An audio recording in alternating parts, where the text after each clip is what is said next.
Hi everybody, today we're going to talk about hearing loss. We're going to divide hearing loss into two main types.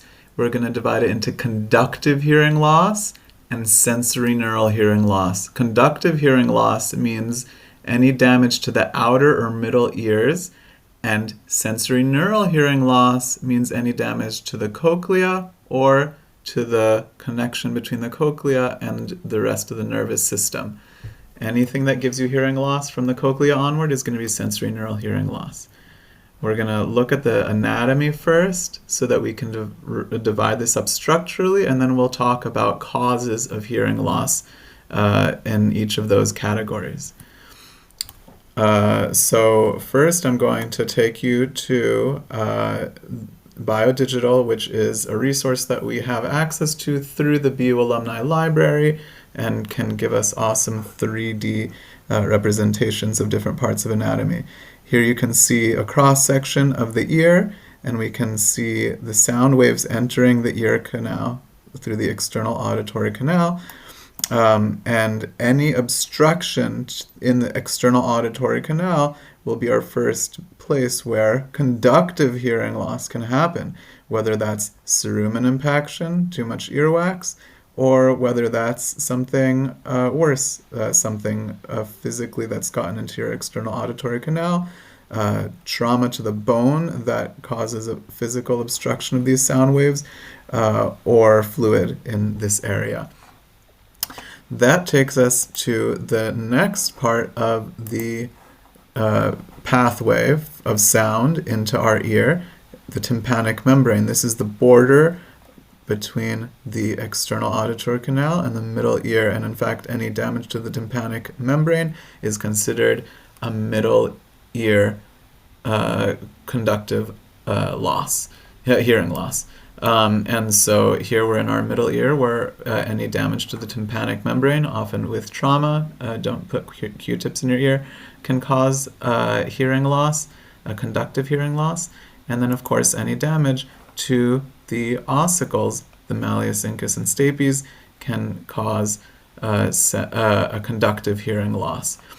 The sound waves hit the tympanic membrane, the membrane vibrates, and that causes the vibration as a chain reaction of these three bones.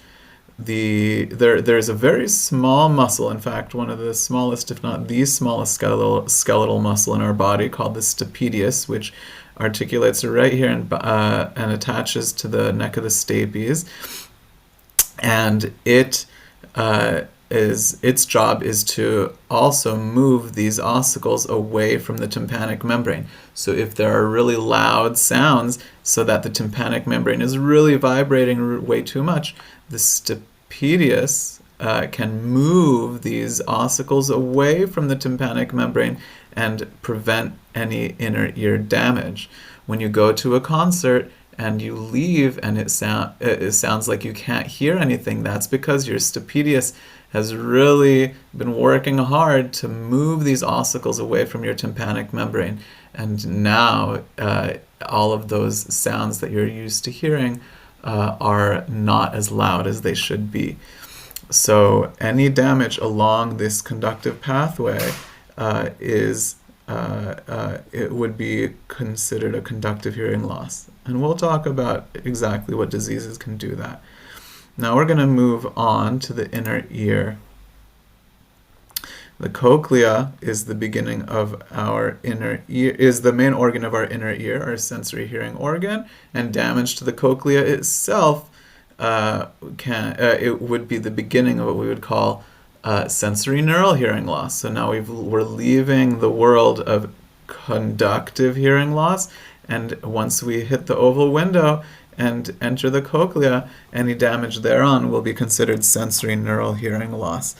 When the stapes hits the oval window, it causes a vibration of the fluid inside of the cochlea, and that fluid will cause a fluid wave to transmit through the spiral of the cochlea, and we're going to zoom in on a cellular level and see how that damage can occur. By the way, here on the side we notice the vestibular organ which is really one and the same as far as being together as part of the same organ as the cochlea.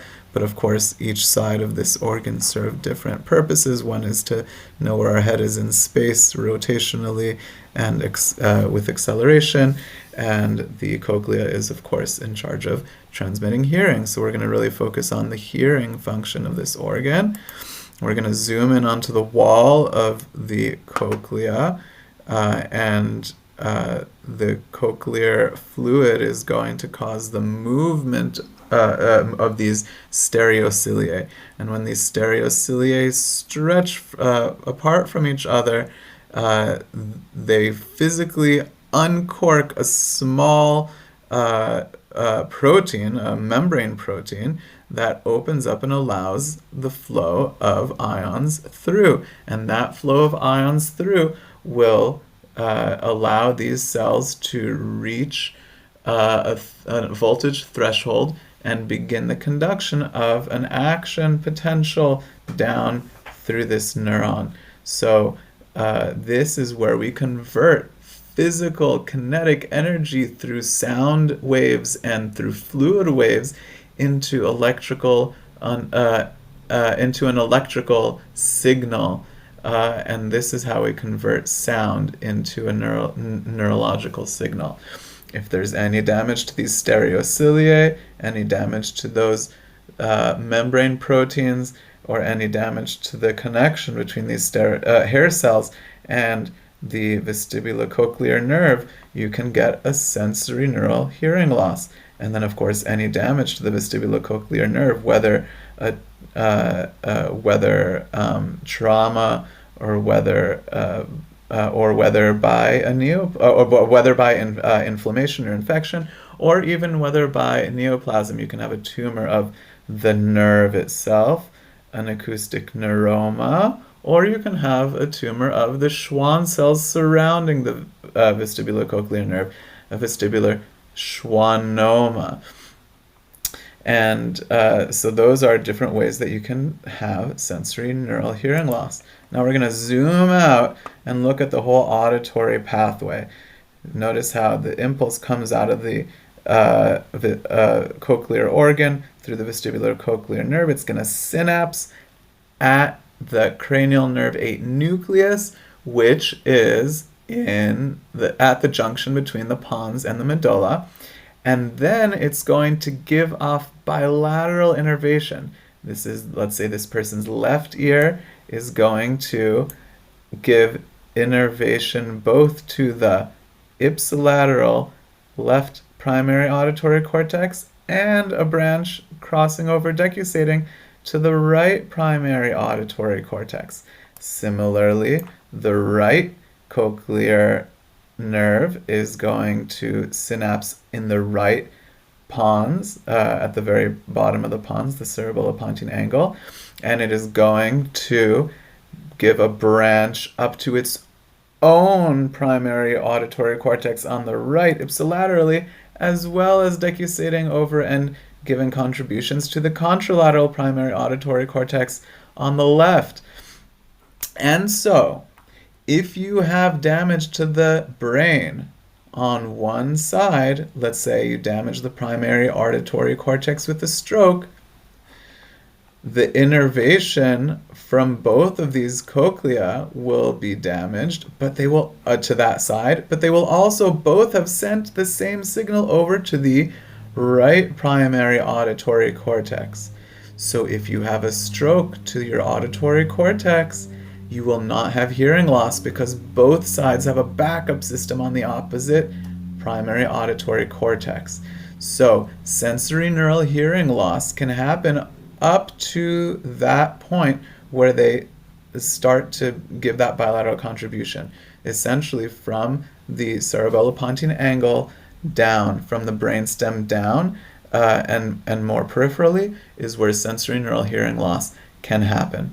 From that point and above, it is difficult to get actual hearing loss because of the fact that each of these gives bilateral sensory contributions, and therefore there is always a backup system if you have cortical damage to your hearing system.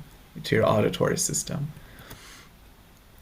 So now we have a really good foundation of the two types of hearing loss, the sensorineural and conductive hearing loss. Now we're going to talk about specific causes of each of those. Conductive hearing loss, the main cause is going to be trauma, whether it's from fluid, foreign objects in your ears like this Q-tip. Those can cause further cerumen impaction, or they can cause tympanic membrane rupture. Head trauma is another reason why you can have physical damage to the external and middle auditory systems. You can have an infection like otitis media, which is an infection of the middle ear, and fluid will build up there and you give you hearing loss on that side. You can have genetic disorders which affect the formation of the bone in the inner ear in the middle ear and that can cause a hearing loss, as well as some components of sensorineural hearing loss if those infections get deeper, or if the genetic disorder impacts the structure of inner ear structures. When we talk about sensorineural hearing loss, the main cause is going to be aging. When older people start to complain about hearing loss, it's because of wear and tear on the cochlea, on the hair cells, and that is going to impact their ability to hear as they get older, and it often happens with higher pitched sounds. So if you speak to someone who has sensorineural hearing loss associated with aging, they're often going to be able to hear you if you speak in lower tones. Noise damage over time can cause damage to those cilia, those stereocilia, the hair cells. Drug side effects, we'll talk about what drugs are the most common causes of sensorineural hearing loss. Auditory tumors, as we've spoken about, and of course trauma, kind of the same idea as noise damage, can cause acute loss of hearing from a blast or an explosion. And here's a great summary of different causes of hearing loss, and it's divided into conductive and sensorineural, and also subdivided into outer ear and middle ear. So cerumen impaction, like a tumor growing inside of your external auditory canal, external otitis, so an infection of that outer canal. All of those things can cause conductive hearing loss due to outer ear obstruction of the sound waves. Middle ear causes otitis media, which is an ear infection, one of the most common types of infection in the middle ear that can cause hearing loss acutely. Otosclerosis, meaning essentially sclerosis of the bones of those middle ear bones, which can impact the conduction of the sound waves. Temporal bone trauma and tumors, and of course tympanic membrane perforation is one of the main ways that you can cause, and easy ways that you can cause trauma to the middle ear. And then sensorineural hearing loss, we talked about ototoxic drugs. Next slide will show that list.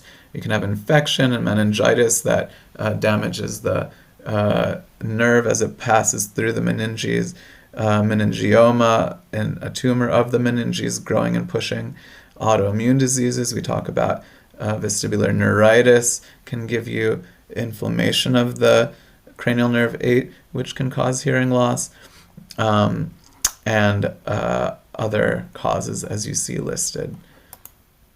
Here is a great list of causes of sudden sensorineural hearing loss. So if you have a question stem of someone who has lost hearing acutely within the last few days or couple of weeks, this is a great list. Breaks it down into different types of infections that can cause it. These are the list of drugs that I've promised you that can give you hearing loss.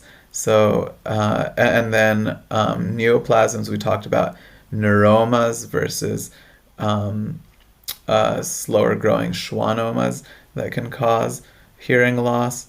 and then we can have autoimmune diseases as listed here. And then, of course, you can have a stroke of the brainstem, which can cause damage to a unilateral cranial nerve 8 nucleus. But remember, any damage higher up, once you get above the level of the cranial nerve 8 nucleus, already there has been contributions from the cranial nerve 8 nucleus going up toward both medial geniculate nuclei and the thalami, and then up to the cortices, so that if you damage one side or the other, you will already have a backup system on the other side, and so you will not typically have hearing loss from CNS damage to the auditory tracts or cortex. All right, I think we are done.